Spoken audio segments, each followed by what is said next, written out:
bafowethu bathandabla unihlale badefende ethi hey yabe banofika bathatha imisebenzi this and that, this and that, this and that, this and that. Yabo. Kodwa yini manje le? Buka ngithi yabo labantu nje asebekishwe manje. Sekuzongena abantu abakuleli abazosebenza lapha. But according to them, it's always like, oh no one is taking your jobs, guys. But I check to ama-restaurant. Yabona labantu abasebenzayo. Even nabothisha, khona othisha. Even nama-live shaka, hayi unisa kuyabhubha-ke khona. Yabo, ekugcineni kodwa kuthiwa akekho umuntu othatha umsebenzi. Sanibonani South Africa. Angiphinde futhi bafowethu kunesihlabelelo samaNazaretha esithi sisuka Nkungu emehlweni ami. Ngaleso sihlabelelo ngisho ukuthi sijesinza siyabonga ukuthi sisuse inkungu emehlweni. Mancenza mfethu siyabonga ukuthi nisuse inkungu emehlweni ekade yasimboza. Ngalawo mazwi ngiyentweni ethini imisebenzi bafowethu ikhona.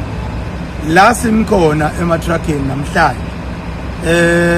Nakusuku nje namhlanje lonke abantu abazongena emsebenzini bawu30 namhlanje abazongena emsebenzini le athi uhulumeni ayikho le athi amaqembu athize imisebenzi eSouth Africa ayikho kuyo le umsebenzi sisusa isihlahla sifaka umuntu sikhipha ikwerekwere kungena umuntu ngoba abafowethu bayazi ukuthi abasadingeki ukuthi yini laba ehlalele nalaba ayithembile la kasazi la sikhona abafowethu umsebenzi sasemningi sasemude kakhulu la Springfield Park sisazohlala cishe inyanga yonke sihamba nabantu engicabanga mhlawumbe ba1800 iplan yethu ithi labo bantu bonke abaqashwe la eSpringfield kuya koPhaloki kuya koMngeni sinalelo thembe linjalo ukuthi amathonga abo labantu esize nabo la azobalekelela bathola imisebenzi ingako nako siyake sibayale abangalwenzi ucansi uma bezofuna imisebenzi abake bathi kuyithiba bayijwayeze ukufasta bayijwayeze ukuthandaza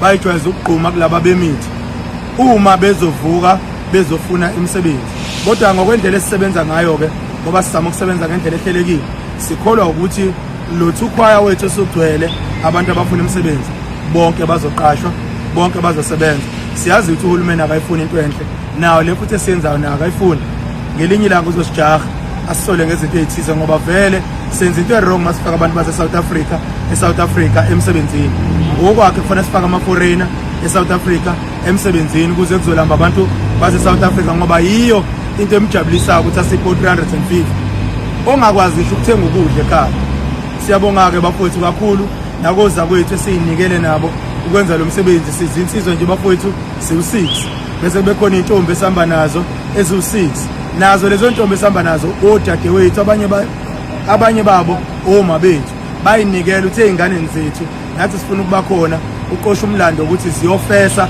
sitholele imisebenzi emasangweni lekuthi applyelwa online azikhali online nakuthina ufuseke u7 ngoba siyayazi ngoma ethi impi yamasosha impi yamashangano abavezele nangu udriver wethu oyedwa nami omunye odriver lo othestwayo ozoqala ukusebenza kusasa sithe sikhipha isihlahla ngelo muntu siyabonga abafowethu uthando lolu